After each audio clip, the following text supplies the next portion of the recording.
लेके हाजिर हूँ एनसीईआरटी क्लास 6 की आपके आगे। चैप्टर नंबर 4 है साइंस, हमारा सब्जेक्ट बीते दिनों से चल रहा है। आज के चैप्टर का हमारा नाम है शॉर्टिंग मटेरियल्स इनटू ग्रुप्स, यानी कि जो आपके अलग अलग प्रकार के मटेरियल्स हैं उनको अलग अलग ग्रुप में विभाजित कर देना ही आज का हमारा चैप्टर है। आशा करता हूँ आप सभी बहुत अच्छे होंगे। मेरा नाम है सुनील और आप देख रहे हैं स्टार IQ परिवार, और इस परिवार के अंदर आप लोगों को हर रोज मिल रही है एनसीईआरटी डोज के अलावा HSSC डोज के अलावा star dose, current affair Haryana के, नेशनल के, इंटरनेशनल के। यकीन करता हूँ आप सभी रोज देखते होंगे, आप लोगों को मजा भी आ रहा होगा, सही क्लास आपकी चल रही होगी।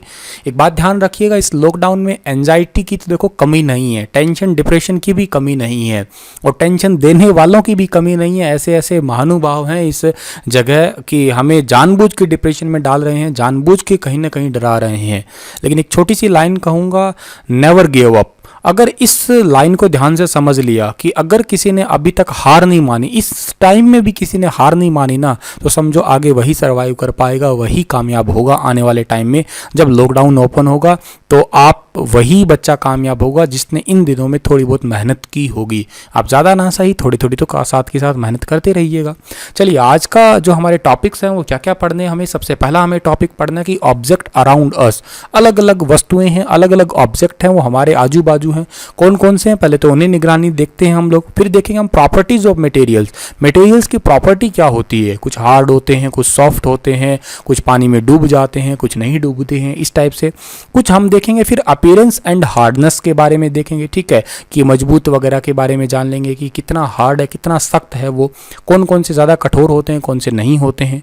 फिर हम जानेंगे do liquid also dissolve in water. क्या सारे के सारे लिक्विड ही ऐसे तरल होते हैं जो पानी के अंदर डिजोल्व हो जाते हैं? ऐसा तो खैर नहीं होता है। जैसे फॉर एग्जांपल तेल की बात की जाए तो क्या कौन सा तेल पानी में घुल जाएगा, तो खैर हम जानेंगे इसको भी। अगला टॉपिक हम पढ़ेंगे ऑब्जेक्ट में फ्लोट और सिंक इन वाटर। कौन से ऐसे ऑब्जेक्ट होते हैं जो तैरने लग जाते हैं, कौन से डूब जाते हैं, इन सभी के बारे में जानेंगे हम लोग। और ट्रांसपेरेंसी यानी कि पारदर्शिता के बारे में जानेंगे कि क्या लाइट हमारे हाथ को क्रॉस कर सकती है क्या, या किस धातु के आर पार भी देख सकते हैं, कौन सी ऐसी चीज़ें इसको आर पार देख सकते हैं, किसे नहीं देख सकते हैं, इन सभी के बारे में आज हम पढ़ने वाले हैं। तो चलिए शुरू करते हैं। सबसे पहले हमारा टॉपिक क्या है, ऑब्जेक्ट अराउंड अस। बहुत मजा आने वाला है, साइंस बहुत आसान है, सीरियसली बहुत आसान है, इवन इंटरेस्टिंग है। बाकी सभी सब्जेक्ट से इंटरेस्टिंग साइंस है। ऑब्जेक्ट अराउंड अस में क्या है भाई, देखिएगा, there is a vast variety of object everywhere. बहुत बहुत बड़ी विविधता है हमारे आसपास में, ठीक है, और हर जगह है, हर जगह अलग अलग टाइप के ऑब्जेक्ट आपको देखने को मिलते हैं। जब आप जिस भी शहर जाते हैं, जिस भी गांव जाते हैं, जिस भी आप लोग कंट्री के अंदर एंटर कर सकते हैं, वहाँ आपको अलग अलग चीज़ें प्रकार की ना, कुछ चीज़ें सिमिलर भी होती है हालांकि, लेकिन कुछ चीज़ें बहुत ही डिफरेंट नजर आएंगी आपको। और we see many object around us. हम बहुत सारी चीज़ें देखते हैं। फॉर एग्जाम्पल चेयर की बात करूँ मैं, चेयर देखते हैं, किताब भी देखते हैं, और हम बैलगाड़ी देख सकते हैं, हम कुकिंग के बर्तन देखते हैं। आप समझ लीजिएगा इन एग्जाम्पल से कि हमारे आसपास आजू बाजू, ये तो चलो एनसीईआरटी ने एग्जाम्पल दिया, आप देख लीजिएगा पेड़ देखिएगा, पेड़ भी सारे कौन सा एक प्रकार के होते हैं, कुछ फूल के हैं, कुछ फलों के हैं, कुछ नॉर्मल ही होते हैं, ना फूल लगते ना फल लगते, केवल उनकी पत्तों की ही शो होती है। घर भी अलग अलग प्रकार के, इंसान चलो इंसान का फेस जो है वो भी आपको अलग अलग प्रकार का दिखेगा। तो ये सारी चीज़ें आप मतलब संजीव में ले लीजिएगा चाहे निर्जीव में ले लीजिएगा, पर होते सारी चीज़ें अलग अलग है। और ऑब्जेक्ट कौन से होते हैं आप ये देखिएगा, टेबल हुआ, चेयर हुई, किताबें और बैग्स हुए, हमारे पेंसिल हुई, कैलकुलेटर हुआ, स्टेपलर हुई, हमारा हाइलाइटर हुआ, रबर हुआ। मतलब आप देख लीजिएगा दुनिया भर के ऑब्जेक्ट है, आप गिनती नहीं कर सकते, इतनी ऑब्जेक्ट हैं हमारे आगे। All these object have different shapes, colours and uses. ये जितने के जितने ऑब्जेक्ट होते हैं इन सभी की डिफरेंट शेप होती है। कौन सी सबकी शेप एक जैसी है? अभी रबर और शार्पनर की शेप तो दोनों की बहुत फर्क है, दोनों में कलर का भी डिफरेंस होता है, और इनका यूजेस भी अलग होता है। रबर का अलग यूज होता है, पेंसिल का अलग यूज होता है। There are so many ways to group objects. हम लोग बहुत सारे तरीकों से इन्हें जो है एक ग्रुप में डिवाइड कर सकते हैं। For example on the basis of shape, shape के आधार पर हम लोग बहुत सारे ग्रुप बना सकते हैं कि इनकी ऐसी कैसी शेप होती है, और the material they are made from, या हम ऐसे बना सकते हैं कि वो किस धातु से बने। मान लेते हैं लोहे की चीज़ें हैं तो लोहे को एक अलग ग्रुप में रख देते हैं हम लोग, रबर की चीज़ें रबर की एक अलग ग्रुप में रख देते हैं, प्लास्टिक वाली अलग रख देते हैं, कपड़े वाली अलग रख लेते हैं। तो मतलब ऐसा तो नहीं होता ना। देखो दुकान पे आप बात करते हैं, दुकान कपड़े वाली दुकान है, अब कपड़े वाली दुकान पे आपको छेड़ी हथौड़ा तो नहीं मिलेगा ना, वो ग्रुप बना लिया। अब छेड़ी हथौड़े वाली दुकान पे आपको जुराबी तो नहीं मिलेगी ना, ये ग्रुप्स बनाए हुए हैं। हाँ, ये बात जरूर है कि कपड़े वाली दुकान पे एक टाइप का कपड़ा हो ऐसा जरूर नहीं है, डिफरेंट डिफरेंट कपड़े हो सकते हैं, लेकिन उनको एक मटेरियल के आधार पे जो है किससे बने उस आधार पे जो है हमने अलग बांट दिया। All object around us are made of one or more materials, जितने भी हमारे आजू बाजू ये आपके ऑब्जेक्ट हैं ये या तो एक से बने हैं या एक से कई बार ज़्यादा से भी बने होते हैं, जैसे हम लोग मिश्र धातु, जैसे फॉर एग्जांपल आप स्टील का एग्जांपल लीजिएगा। अब स्टील एक आपका आता है आप एलॉयज के अंदर, यानी कि मिश्र धातु के अंदर, उसके अंदर आपका कॉपर मिला हुआ है, उसके अंदर आपका आयरन मिला हुआ है, क्रोमियम मिला हुआ है, निकल मिला हुआ है, ठीक है। दीज मटेरियल मे बी, ये कौन कौन से मटेरियल हो सकते हैं, ग्लास हो सकता है, ये मेटल हो सकते हैं, ये प्लास्टिक हो सकता है, ये वुड हो सकता है, ये कॉटन हो सकता है, ये पेपर हो सकता है, ठीक है। ये सारी चीज़ें आपकी हो सकता है, कीचड़ हो सकता है, मिट्टी हो सकती है, ये सारी की सारी अलग अलग प्रकार की जो है चीज़ें सामने देखने को मिलेगी हमें। Different type of object that are made from same materials, बहुत सारे ऐसे ऑब्जेक्ट भी होते हैं जो एक ही टाइप के मटेरियल से मिलके बने। जैसे लकड़ी की बात की जाए, अब लकड़ी से देखो चेयर भी बनती है, टेबल भी बनती है आपकी, ठीक है, और बहुत सारी चीज़ें भी है, बैलगाड़ी वगैरह भी बनाई जा सकती है, ठीक है, हल वगैरह भी बनाए जा सकते हैं। ये सारी चीज़ें जो है लकड़ी से बनती है। पेपर की बात की जाए तो पेपर से कॉपियाँ भी बनती है, हमारी किताबें भी बनती है, अखबार भी बनता है। हैं ये तीनों ऑब्जेक्ट बिल्कुल अलग अलग, लेकिन तीनों बने मटेरियल किससे हैं, एक ही से हैं आपके। और प्लेट की बात की जाए, या प्लेट है, प्लेट किसकी, डिफरेंट की बात की जाए, object are and they materials are made of, plate किससे बनती है, स्टील से, स्टील के अलावा ग्लास की भी होती है, के अलावा प्लास्टिक की भी होती है। पेन प्लास्टिक से भी बनता है और मेटल से भी बनता है आपका। अगला है कि प्रॉपर्टीज ऑफ मेटल, अब इन के गुण क्या है, इनके आपके जो प्रॉपर्टीज क्या है, जितने भी मटेरियल्स होते हैं इनके। अब मैं आपको सिंपल सी बात बताता हूँ, जैसे हर एक चीज़ जो है वो कागज़ से क्यों नहीं बनाई गई। भी सिंपल सी बात है कि पानी के गिलास जो है वो कागज़ से क्यों नहीं बनाया गया। एक सिंपल सा उदाहरण लेके चलें तो कागज़ से क्यों नहीं बनाया गया, क्योंकि कागज़ जो है पानी जो है उसका एक स्वभाव है लिक्विड। कागज़ जो है वो पानी से जल्दी गल जाएगा, उसको कंटेन नहीं कर पाएगा, रख नहीं पाएगा। इस करके हमें ज़रूरत पड़ती है कुछ ऐसे मटेरियल की जो पानी को रोक सके, इधर उधर बहने से रोक सके। तो हमें ज़रूरत किसकी पड़ी, या तो हम ग्लास का यूज़ करेंगे, या प्लास्टिक का यूज़ करेंगे, या किसी मेटल का यूज़ करेंगे, या किसी ऐसी सामग्री का यूज करेंगे जो पानी को रोक सके, ठीक है, वरना तो पानी बह जाएगा। मान लो आप एग्जांपल से कपड़े के अंदर पानी डालते होते तो आप देखिएगा पानी कपड़े से बाहर निकल जाएगा। तो पानी को होल्ड करने वाले, लिक्विड को होल्ड करने वाला, इस वजह से हमें मेटल अलग टाइप की चीज़ की ज़रूरत पड़ी। तो अब ये पता कैसे लगाया जाए, तो ये पता इसलिए लगाया जाएगा इसी प्रॉपर्टीज़ को ही पढ़ के ही। इसी तरह का खाना पकाने की बात की जाए, अब कागज़ में तो कोई खाना पकाए तो कोई बुद्धिमानी नहीं होगी ना। जहाज़ कोई कागज़ का बनाए, अब क्लास में उड़ा सकते हो उस जहाज़ को, लेकिन उसमें यात्री तो बैठा के नहीं हो सकते ना, ठीक है। इसलिए हमें क्या करना पड़ता है, make an object depending on it's property, एक ऐसा ऑब्जेक्ट बनाना पड़ता है वो जिसकी प्रॉपर्टी भी उस पर जो है निर्भर होती है।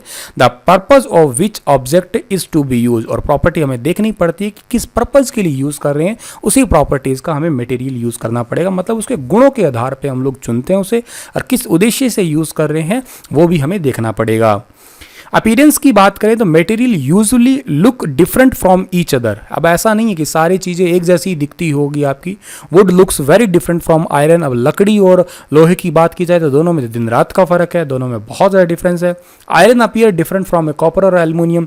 लोहा है वो तांबे और एल्युमिनियम से बिल्कुल अलग दिखता है। हाँ, कई जगह पे ऐसा होता है कि लोहा हुआ, तांबा हुआ, एल्युमिनियम हुआ, ये फिर भी एक मेटल जैसे ऑलमोस्ट सेम दिख जाते हैं, लेकिन इनमें बहुत डिफरेंस है। लकड़ी, अब आप एल्युमिनियम, लोहे और तांबे को कंपेयर करो लकड़ी से, तो इन तीनों का कंपैरिजन फिर भी आपस में कर सकते हैं भी ये मेटल है, लेकिन लकड़ी का कंपैरिजन इनके साथ में बिल्कुल भी नहीं हो सकता है।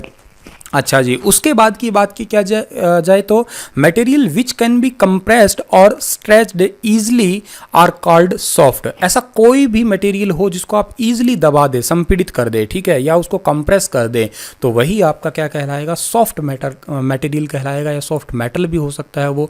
और कोई ऐसी चीज़ जिसको आप लोग कंप्रेस कर ही ना पाएँ, वो कौन सा हो जाएगा, फिर हार्ड हो जाएगा। मैं आपको सिंपल लेता हूँ, कॉटन का एग्जाम्पल लीजिएगा आप, नरमे का एग्जाम्पल, कपड़े का एग्जाम्पल लीजिएगा, उसको आप इजिली कंप्रेस कर सकते सकते हैं, लेकिन आप यहीं लोहे का एग्जाम्पल ले लो, कॉपर का एग्जाम्पल ले लो, प्लैटिनम का एग्जाम्पल ले लो, ये तो बहुत हार्ड है, ठीक है। तो आप इनको जो है कंप्रेस नहीं कर सकते हैं। Material that have lustre are usually metal, iron, copper, aluminium and gold. ज़्यादातर धातुएं मटेरियल या सामग्री ऐसी भी होती है जिनके अंदर चमक पाई जाती है, ये आमतौर पे धातुएं ही ऐसी होती है। मेटल हैविंग लस्ट्रसनेस प्रॉपर्टी, जिनके अंदर आपका सोना हुआ, सोने के अंदर बहुत चमक है, चांदी में चमक है, लोहे का सरिया आपने कभी कटता देखा होगा, उस पर भी चमक है, तांबे के अंदर भी चमक होती है, ठीक है। Some metal often lose their जो साइन एंड अपीयर डुल, कुछ टाइम के बाद में कुछ ऐसे होते हैं जो अपनी चमक खो भी देते हैं। जैसे लोहे की बात करो आप लोग, लोहा जब ठीक है, प्रॉपर है, न्यू है तो ठीक है, लेकिन थोड़े दिन के बाद में हवा या नमी इसके साथ में अटैच होगी तो इस पर जंग लगना स्टार्ट हो जाएगा और फिर अपनी ये चमक जो है खो देगा। हार्डनेस की बात की जाए तो कुछ अभी मैंने बताया कि कुछ ऐसे होते हैं जिनको हाथ से कंप्रेस कर दें तो हार्डनेस ज़्यादा है, हाथ से कंप्रेस ना कर पाएँ तो हार्डनेस नहीं है अभी इनका, ठीक है। और इन appear material can have different properties like lustre, hardness, rough, smooth, अलग अलग टाइप की प्रॉपर्टी हो सकती है, चमक का, मोटा का, पतला का, चिकने का, ये सारे अलग अलग टाइप की प्रॉपर्टी होती है। अगली बात की जाए तो सॉल्यूबल और इनसॉल्यूबल यानी कि घुलनशील और अघुलनशील की बात की जाए। आप एक काम करिएगा, हम लेते हैं चीनी, लेते हैं नमक, लेते हैं चौक पाउडर, रेत, चूरा, ये सारी चीज़ें इकट्ठे करके एक सैंपल ले लिया।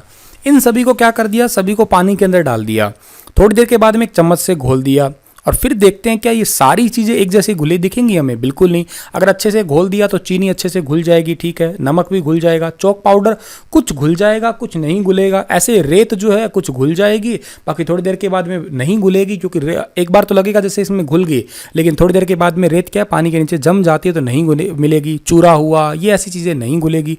ठोस पदार्थ है, फॉर एग्जाम्पल आपने लोहा डाल दिया, लकड़ी डाल दी, तो ये चीज़ें तो नहीं घुलने वाली। तो ऐसा है कि कुछ चीज़ें तो पानी में घुल जाती है, कुछ चीज़ें नहीं घुलती है। जो घुल जाती है उन्हें हम लोग सॉल्यूबल का नाम देते हैं और जो चीज़ नहीं घुलती है उन्हें हम लोग इनसॉल्यूबल का नाम देते हैं, ठीक है जी। ये तो बात आपको समझ में आई होगी, ठीक है। उसके बाद की बात की जाए हमारी तो अगली बात ये कि do liquid also dissolve in water, क्या जो लिक्विड होते हैं वो पानी में घुल जाएंगे? तो देखो इसके लिए क्या करें, सिरका ले लेते हैं, नींबू का रस ले लेते हैं, सरसों का तेल, नारियल का तेल, मिट्टी का तेल, ये सारे के सारे सैंपल ले लिए। जैसे आपने पहले अभी गिलास में पानी में डाला था वैसे इन सभी को अभी पानी में डाल दीजिएगा, 4-5 मिनट बाद छोड़ दीजिएगा, क्योंकि इनको घोलने की और मिलाने की ज़रूरत नहीं है। अब आप देखेंगे नींबू का रस मिल जाएगा आसानी से, सिरका भी मिल जाएगा, सरसों का तेल नहीं मिलेगा, ऊपर तैरता नजर से आएगा आपको, नारियल का तेल नहीं मिलेगा, मिट्टी का तेल भी आपको नहीं मिलता दिखेगा। तो कहने का मतलब है कि कुछ ऐसे लिक्विड होते हैं जो घुल जाते हैं, कुछ नहीं भी घुलते हैं, सारे घुले ऐसा ज़रूरी नहीं है। तो ये बात भी आप याद रख लीजिएगा, क्योंकि इनके इंटरनल मॉलिक्यूलर फोर्स का डिफरेंस होता है, वो हम आगे की क्लासों में ध्यान से जो है वो पढ़ते जाएंगे।